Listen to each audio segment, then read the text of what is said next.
would have been. Where did you dig up that old fossil?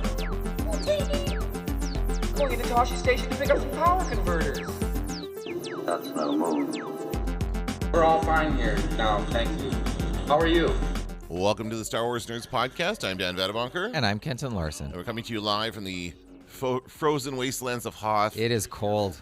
I kind of, when it's a day like this in Winnipeg, I kind of feel like, you know, in Hoth, they have the main base, and it's just they're in the middle of nowhere. Like, there's nothing around them. Yeah. You get the feeling that Hoth is kind of like a deserted planet, not a deserted planet, but like a lifeless planet. That's not really. There's wampas.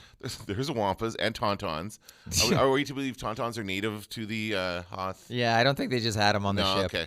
So there's life there, and I'm wondering that if you were to pan left, would you see Winnipeg in the distance? No, you see Norway, but which isn't far off. That's right. That's you right. see the hotel. That's where they shot that. That's right. Yeah, I forgot about and that. famously, they shot it right outside the front of the hotel. I think the scene where Mark Hamill takes a fall, I think that was Blizzard Day, and they just brought the camera equipment outside the front of the hotel because it was so brutal. And we have days like that here too. Yeah, well, where it's so brutal. Today it's not a blizzard, but it's very, very cold. I have the podlog assignment. Yeah. You know what I do? That I posted the joke yesterday because I was like, "What's the most ridiculous thing somebody could post?" So I said I stuck a wire in your ear and listened to your brain, and I put the hashtag podlog. That was my podlog, and one or two people I think got a kick out of it. I think quite a few people got a kick out of it. Quite a few. Yes. It just looked like a few to me, but. But my podlog for last week was the Mark Maron interview with Topher Grace. Yes. Which was pretty good. I didn't mind it. It was an interesting story. It was a good story. I listened to it. It was really good. I didn't realize that he had been discovered like that. Like, he was just kind of nobody, and they just picked him and made him the lead role in that 70s show, and that's how he became. Yeah. I had no idea. Anyway. And he's a smart guy yes. who is conflicted about the job of actor. Yeah, which is interesting. And he plays David Duke in the new Spike Lee movie, which is also interesting. Which I've seen. Oh, have you? Okay. Yeah, and he is excellent in it, though not in it that much. Okay. I thought he'd be in it more based on the interview. Yeah, I know. But the one thing that he didn't talk about that I really wanted them to talk about was the Phantom edit, which is, of course, his infamous edit of the prequel trilogy where he took all three and put them down into one movie. Is that what he did? Yeah, that's. Oh no, just the first film. I think it was just the first film, and he re-edited it and made it better. Apparently, took out Jar Jar being one of the main, I think, takeaway. But there are all other aspects as well, and he did it to teach himself how to edit. And he did one screening at his house for some friends, and that was it. And he never saw it again. And nobody's ever really seen this. And I was just hoping they would talk about it a little bit. But I guess Mark Maron's not a Star Wars fan. No, he didn't know about it, so he didn't ask. But I did tweet that out, and I tagged Topher Grace in it, and he favorited my tweet. So that was kind of a nice little encounter with a celebrity this week. I like it when that happens. Yeah, it's always good. And another one of our students was talking about the Armchair Expert with Dax Shepard podcast, and Dax Shepard favorited her tweet as well. So there's, as we put this stuff out there, the people hosting these podcasts will interact with us, hopefully. I'm about to do my influencer marketing assignment in my ad class where I get the students to reach out, first clean up their Twitter profile, then follow their favorite celebrities. Clean up their Twitter profile. Well, you know what I mean. Like some of them still have eggs, and that's gone away that's been away for years. So it's like you have to. I guess now it's a meme, that egg. The egg that got more likes. I saw that. Okay, yes. Yeah. So it's come back to Twitter, the egg that got more likes. But in any case, I try to get them to clean up the profile and then reach out to a celebrity and send them a fan tweet and see, like, hey, can we get some traction on this? Who do you think? And so you start thinking about who's too big to even, who has a team to look at these, right? And so your chances are nil. So you're trying to find the right celebrity between, like, I'm very desperate for attention and I'm super famous. There's a nice middle ground where it's exciting, like Mark Hamill, where it's exciting to get a like from Mark Hamill, but not impossible. Yeah, it's not impossible. Well, especially someone as active as he is. Like, he is on Twitter a lot. Like, some of these celebrities don't really. Even Topher Grace said he's not great on it, and he doesn't do it a lot, which makes me surprised that he favorited my tweet. But Mark Hamill's there all the time. He's on Twitter every day, and he's making jokes, and he's interacting with people, and he seems like a great person. He's a great Twitter guy, and actually the other Ron Howard is a great Twitter guy too. Yeah. When he was making Solo, that was just some of the best stuff. Yeah. So and it's I hope they bring Ron Howard back to make another Star Wars. I hope so, because that too. was fun. It was fun to sort of see him being super social on online. It's another week, another round of lots of rumors, lots of speculation. You were saying as we were getting coffee. Are we talking about Star Wars? Yeah, of course we're talking about Star Wars nerds. I just thought you meant rumors and speculation in right. general. That's right. I'm always creating rumors and speculation wherever I go. On the bus, sometimes I just make shit up. Why not? When you were saying in line for coffee that it's kind of the dead time for Star Wars news and all entertainment, really, it's kind of dead. Yeah, nothing going on because everyone's waiting for the Oscars. But like, will Bill Maher come back at least? Like, there's like nothing. But I guess in the absence of real news, people make up fake news. Do they ever? Which leads me to our clickbait Star Wars headline. What? How? What are you talking about? Huh? What? Goodness gracious me. All right, these are terrible. This is sponsored by Flipboard, right? They're paying us for this. We should acknowledge that Flipboard is paying us to let everyone know they have spam on there. It's not spam. I don't think it's necessarily Flipboard's fault. No, it isn't. Flipboard is probably dominated by an algorithm that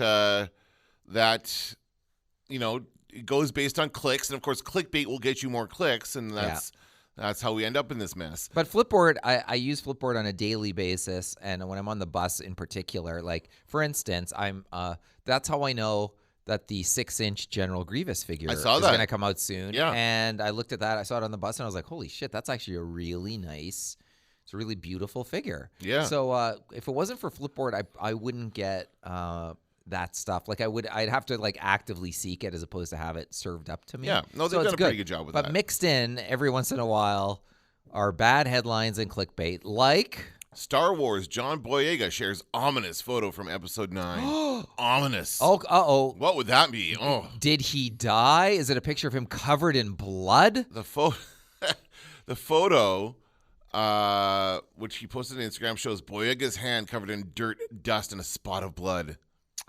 Wah, wah. Yeah, no kidding. I'm gonna go actually. Let me take a look at this photo and see what it is. I mean, they're on the set. They're in Salt Lake City. They're on. It's just his hands. It's just his hands. What is this? How is this an ominous photo? He could have taken that photo after they finished shooting the scene in at the end of The Last Jedi. He was in a desert. Anyway. Here's what he wrote. Great working day on set. The whole team pushed themselves today to achieve something visually crazy. I've had many moments of shock on set, but not like today, and I can't wait until you know why. I can't wait either. Okay, and I have a feeling that maybe your next one that you're going to tell us is the one that I've been seeing. That's it. That's all I have for today. Oh, there's another one. Go ahead. No, there is another. And that other one is I think based on the one that you just shared us, which is there's no shortage of people who have read into that and then published something where they're like, what is the big surprise going to be in episode 9? What is it going to be?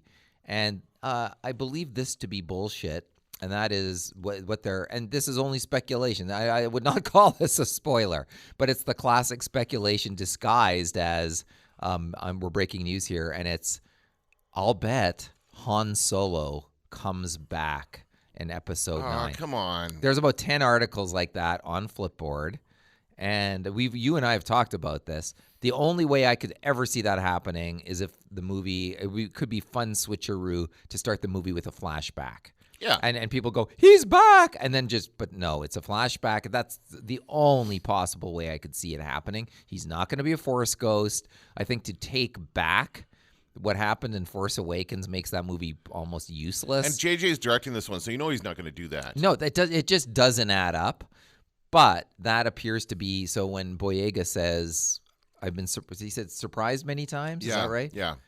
People have taken that to mean Well, the reason he's surprised is because Harrison Ford walked onto the set. I don't think he would have been surprised. He probably knew. They've got a schedule. They've got a shooting There's a schedule. script. Yeah, there's a script. There's a thing that says Harrison Ford on set today. And there's there's no surprise. Well, but you know what I like about this? We could make up any surprise and publish an article, and maybe Flipboard would pick it up. It's got to have something to do with the special effects or the stunts or something. Like it's like that's the kind of stuff you're not really sure what it's going to look like until you see it. Yeah. So it's just something they were able to accomplish on set that looked really cool. Yeah, exactly. Which I'm not surprised about because it's Star Wars, and I am excited to see because I want to see this freaking movie. Right, exactly. So, there we go. But I was thinking we should make up. I'm going to publish something, make up a surprise, yes, and see if it shows up. And the surprise is George Lucas walked onto the set, and he said to J.J. Abrams, "I hate the job you're doing. You're useless. I can't believe they ever get out. I'm taking over." Right. So get the hell out. And J.J. Abrams said, "George, you're right. I did a disservice to Star Wars. I don't like the first film I made. Chewie didn't hug Leia in a key scene. I don't like any of it. And you're right. I'm doing the same mismanagement on this sequel. I can't even believe that they gave me this sequel after I did that one." And so he hung his head and walked off the set, and George Lucas proceeded to restart the shooting of Episode 9 with less than a year to go. That's my and he brings Jar Jar back. and Ahmed Best was seen suiting up. Yeah, that's right. So I think we could get some traction for this if we play this right. Let's do it. Yeah. All right, some Star Wars news this week. EA announced that it is discontinuing. I don't know how far along they were, but they were in the process of developing an open world Star Wars game, which I think sounds really cool. I mean, come on, it's like a Grand Theft Auto for Star Wars. Like not necessarily the violent part of it, but like the idea of being able to go anywhere in this world and do anything you wanted to. We need a game like that, like the Grand Theft Auto of Star Wars. That's what I said. Yeah. Yeah, exactly. Except without the theft, the grand theft, and the autos. And the strip clubs. Although you could go see like a Twilight dancer or something in a club maybe.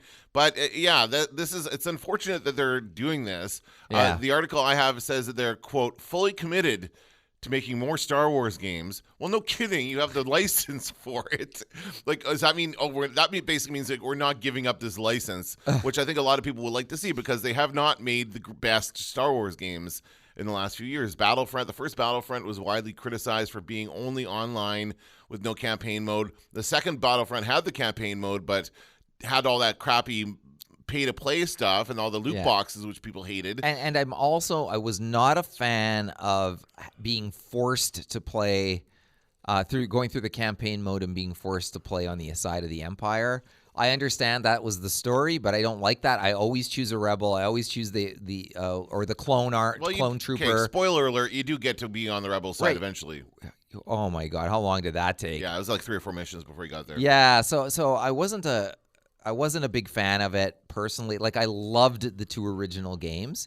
I played those to death. I unlocked everything on that second Battlefront, like the missile, like shooting the missile with the missile trooper, the guided missile, and all that stuff. That was it was gold. I couldn't get enough of it. And morphing into the Jedi and killing people, that was fantastic. But when I saw the story actually that you're talking about, my first reaction was they're making an open world Star Wars game, and I was excited. Yeah. And then I was like, oh, the articles they've stopped making one, which is depressing. Yeah. And I'm not really even a big fan of the other games they've been developing are these app games, these mobile games on your iPhone. Yeah.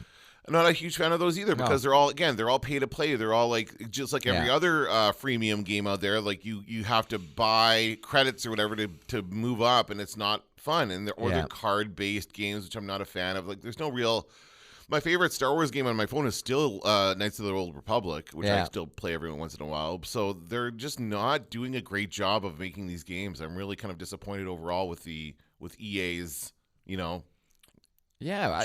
I mean, there's no shortage of great games out there, and so starting in the game industry, if probably any Star Wars fan could look at their favorite game and go, a Star Wars version of this would be great. Yeah. And I'm actually thinking of like the Witcher 3, which it took me forever to finish, and I did. I think ultimately, I got most everything in that game. I don't even know if that's possible, but as much of it as I could find to do, basically, put it that way.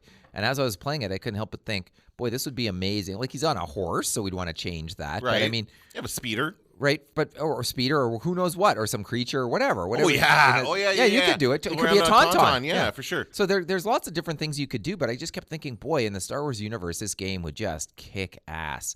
And the discovering new places and cities to visit and all of that. Oh, it would be amazing to do that. In a way, it would be easier than developing a game like that, because for Witcher, they have to like come up with their concept art. They have to develop like the look of everything before they put it into the game. Yeah. That stuff already exists in Star Wars. We know it almost, like you could put Coruscant in there. You could put Tatooine and Hoth and all the main planets, Endor, and that stuff's already been made in other forms. So they've already got a head start. So it's just a matter of coding it, getting into the game, and developing the gameplay. And there's so many other games that have that type of gameplay. It's not a difficult thing to do. I mean, I'm saying this knowing nothing about making video games. Well, when you see powered by Unreal Engine, that tells you, like, I used to play those Unreal Tournament and the Unreal single-player games. Like, those used to be among my favorite games. Unreal Tournament, I played that endlessly. And they had Capture the Flag, Unreal, that was part of the tournament or whatever. And I just played I played those games till I perfected them, till I could basically play any level with the character and just run through it without getting killed. Like, you sort of could figure it out after a time. And I was like, yeah, so that's what that means. It means like that they made an engine that worked for a game, and that now it's licensable and other people can use it to make their own games. So I think, we would love to see a great Star Wars game. Again, it's been quite a while. Yeah. Like to me, the new Battlefronts, I mean, I played that, I borrowed that last game and I just couldn't get into it. The original Battlefronts that you're talking about were on the original Xbox. Yeah. That's how long ago that was. Yeah. You can't even get that for the 360. No. It's like so old that it's not even, I mean, can you download it now? I don't even know. They should be able to download it, right? Yeah, you'd think. I mean, they redid the Halo game, the original Halo game. Although the punchline to that was, I was like, hey, I can play the original Halo on my new souped-up Xbox, and this is going to look great. And the thing it revealed was, well, the original game by today's standards wasn't that good. Great, right. No, but that's like kind of goes to the territory. And I think if you go in expecting that, like that was part of their mistake in marketing that game, and is that they just kind of they made you think it was going to look so much better. But it's an old game. You can't get around that. But if they should at least release those original Battlefront games on like a online store or something, so you can download that into your system and play it. I love the Jetpack Trooper, and there's so many. And there were maps on those games that were just the best. Were just the best to play. Even Shadows of the Empire for the 64, was a great game. I mean, it was blocky. The graphics aren't great, but by at that time it was good. But that had a lot of fun game mechanics and a lot of fun kind of levels. And sure, you were playing as this Han Solo knockoff. But whatever, it didn't matter. I know. That was our first look at Kessel, was it not? Shadows of the Empire? Yes, it was. In a game. Yes. Yeah. With the lava, I think that was the level. Yeah. I like that level. But then there was the space stuff wasn't that great in Shadows of the Empire. It was hard to control the bloody ship, I remember. It was always looping around in circles. It looked stupid, but I think you had to do that to win. I'm forgetting the other Star Wars games, of course, that are out there are the Lego. Oh, there's lots. The Lego Star Wars series, which is, it's like any of those other Lego games are fun, but the realism isn't there. No, but you can play through it, and there's a lot of fun stuff. There's a lot of detail in the background and stuff like that. But it's a Lego game. It's not the real deal. I also played all of those computer games. We remember some of those classic Star Wars computer games. Like, I upgraded computers for no other reason back in the day. I had no reason to have a computer. Well, I told myself I had reasons to have a computer, but I really didn't. And even this is like even like internet doesn't work era. And I'd even upgrade my computer at sometimes just so I could play this new Star Wars games. Like and there was a million. TIE Fighter? There was those. That was an early one. I played that. There was the X-Wing Rogue Squadron. Yeah. There was, I'm trying to remember everything on there. There's more than that. Oh, there was the one where you're the stormtrooper. Shoot, I can't remember it. It was really good. You're throwing grenades a lot, I remember. Anyway, I don't remember the name of that game. But there was lots of them, and I played those games to death, and it was just great being like sort of immersed in the Star Wars universe. But games have come a long way, and it would be great to have that. And I appreciate Battlefront for what it looks like. I'm just not a fan of the gameplay anymore. It gets boring once you finish the campaign. I'm just not a fan of the online. No, me neither. Tournament style. And that kind of goes for any game. Although I will say, like a game like Fortnite, I said this a long time ago in this podcast, a game like Fortnite has managed to kind of land on this format that really works, and that it is kind of different every time. And there is things you do that are different, which makes it fun every time you play. But that doesn't happen for Battlefront. No. And I just kind of... once you finish through the campaign, there's not much else you can do with it. So I'm looking for a game like the open world idea would be good. There's so much to a game like Grand Theft Auto as far as the side missions and the little detail. Did you ever finish that, by the way? You were working on completing everything on Grand Theft Auto 5. Yeah, I did. Did you do everything? Yeah, and you get a shirt that says you did everything. Like you get a digital shirt. And so I took digital shirt. So I took a picture of my character wearing the 100% shirt. And I was like, oh, this is great. And I was like, well, now what do I do? Like nothing. But here's the joke. There's a little family member who lives in Alberta, a little guy, and he loves Grand Theft Auto. And we went for dinner with this little guy, and he in his favorite game is Grand Theft Auto, and he was like talking all about. He's just a little guy playing Grand Theft Auto, and they're kind of like, we let him play it. I don't know. And so I showed him the picture, and he was like, holy shit! Like his eyes bugged out. He was like, oh right, you're cool. Like this was like you're in. This is great. And another, we had some family members visit from Austria, the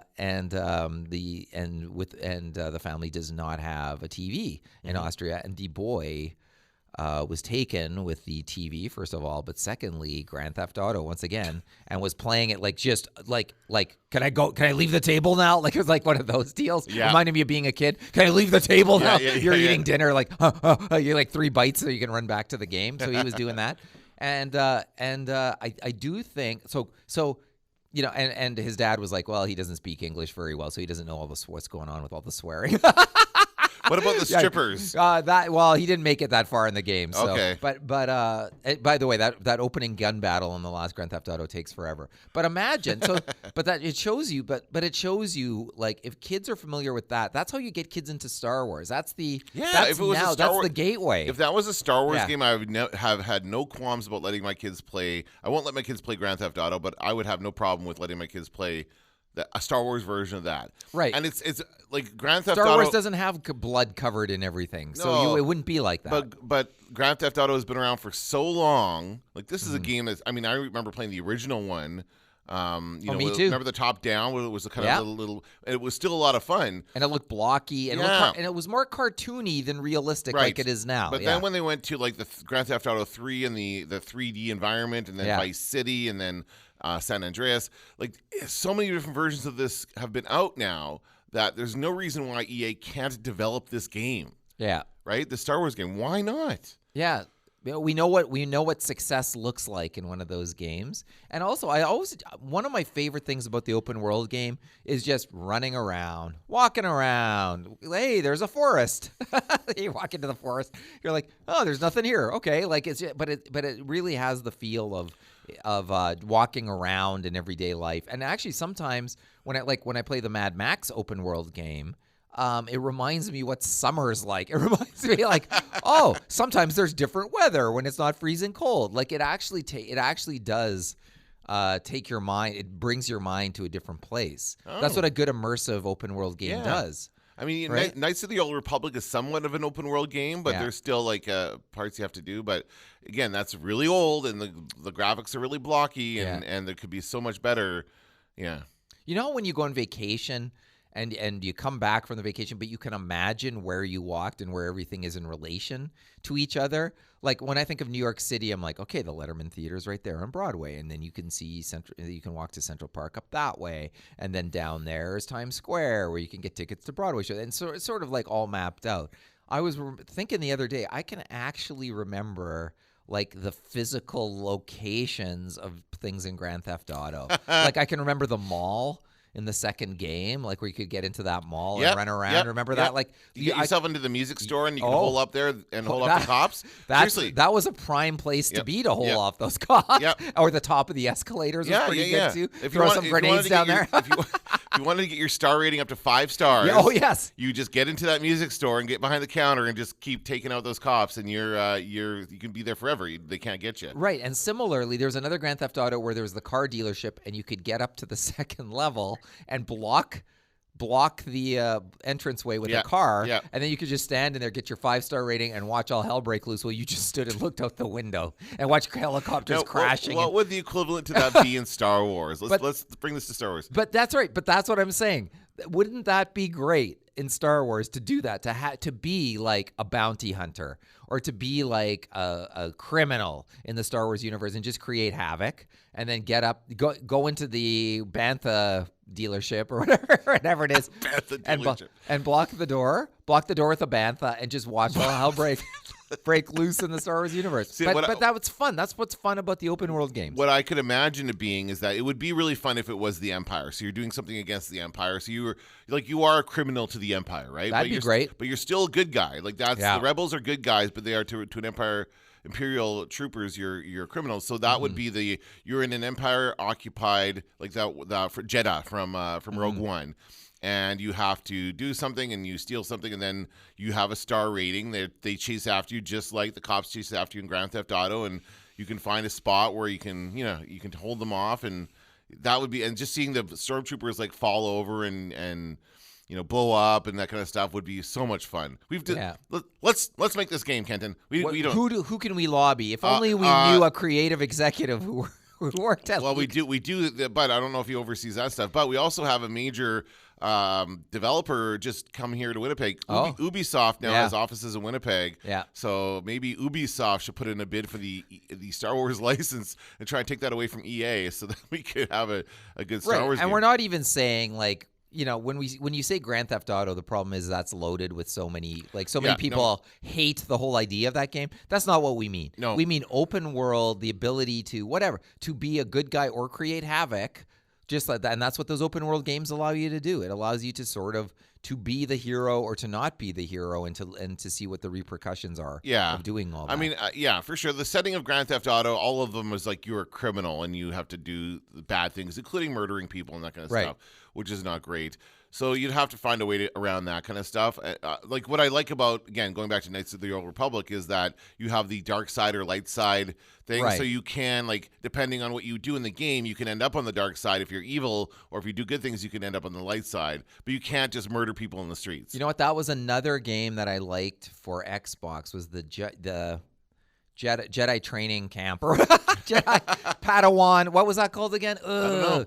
Okay, but basically you were a trainee at the Jedi Temple. Oh, I remember this. I don't remember what it was called. And the first scene, you gotta you learn how your powers work, and you save the people, like that kind of thing. And throughout the game, you can upgrade your powers, and you can decide, and you can choose dark side powers, light side powers. And so, but the problem was the dark side choking power was so good that it sort of forced, it kind of made you go in that direction, because you're like, well, that stops everything, so I'm going to do that one. But you could choose, and then by the end of the game, the gameplay changed based on what powers you'd selected. So that was kind of that's a great idea. But the game itself wasn't quite open world. It sort of pushed you along. You're not thinking of Force Unleashed, are you? No. Okay. There was another one. Let me see if I can find it. Force Unleashed was the one where you are Darth Vader's apprentice. I like that one too. That was, but similarly, the problem with that one is that Force Lightning takes out everybody. You've got the Force Lightning,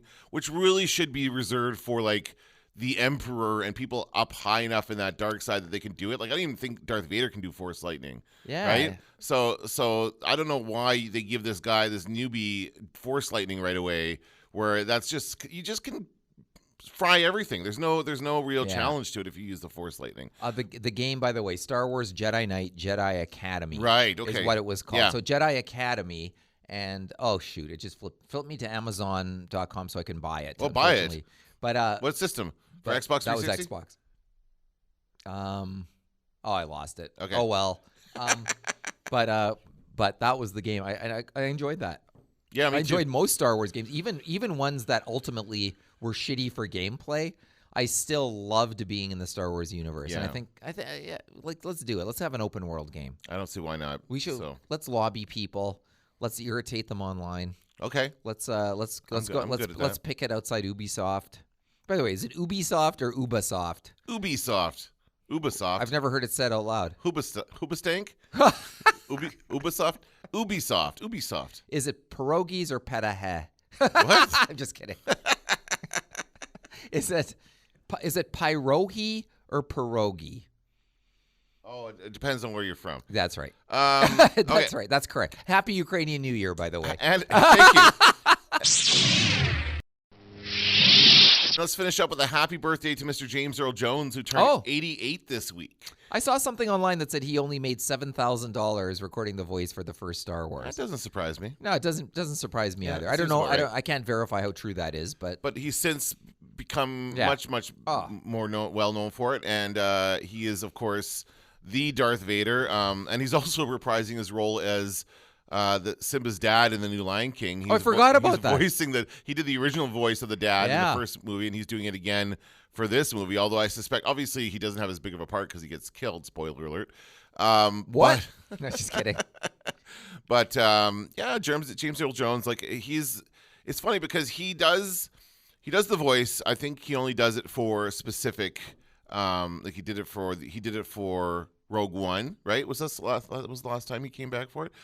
He's credited. Yeah. He's credited as doing it for Rebels. Yeah, that's right. But our friend Matt Sloan from Blame Society Films, who does Darth Vader as well, he did Darth Vader for The Force Unleashed and for Battlefront, both Battlefront games. He also did Darth Vader's voice for Rebels.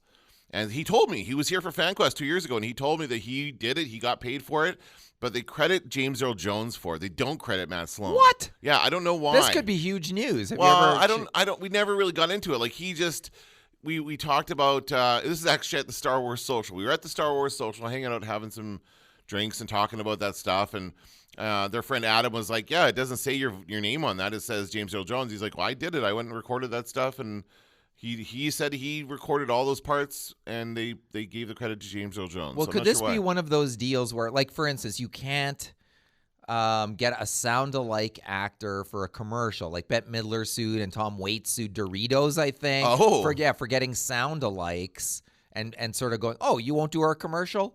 We'll get the Tom Waits sound-alike to do our Doritos commercial. And I think both of them sued. I can't remember who Bette Midler sued. I think it was a car company, and they both won. And it was like, yeah, you can't just get a sound-alike and lead people to believe. So that could be something like that. It could be where if you get someone who's essentially doing a James Earl Jones impression of a character he does, maybe he gets credit. Though that would still be news, I think. But Matt Sloan gets credit. He also does the voice of Darth Vader on the Freemaker Chronicle, the Lego Star Wars show, the Freemaker or whatever it is, and which is a more cartoony. Lego is always more cartoony and comedic, and he gets credit for that role. So interesting. So I think that it depends on what it is. If it's kind of a mainstream canon Star Wars, like Rebels, like Rogue One. Oh no, James Earl Jones did do it for Rogue One. Like that was absolutely him. Yeah. Matt Sloan said he did record it, or maybe James Earl Jones did one episode and then they just kind of kept the credit on there. So I'm going to check that right now and see if I'm still right about that. I know we got to wrap things up quickly. Hold on. You hit two mics. I just smashed my computer into some microphones. We regularly ram into our mics while we're talking and gesturing. We hit them, but I've never actually seen the two mic hit that you just somehow pulled off. It's like the 7-bladed razor. It's a similar thing. We never thought it would come, and yet that day is here. You know, it's funny. I just Googled Darth Vader voice by, and it's got a bunch of people here. Mm-hmm. It does not have Matt Sloan. I know he does it.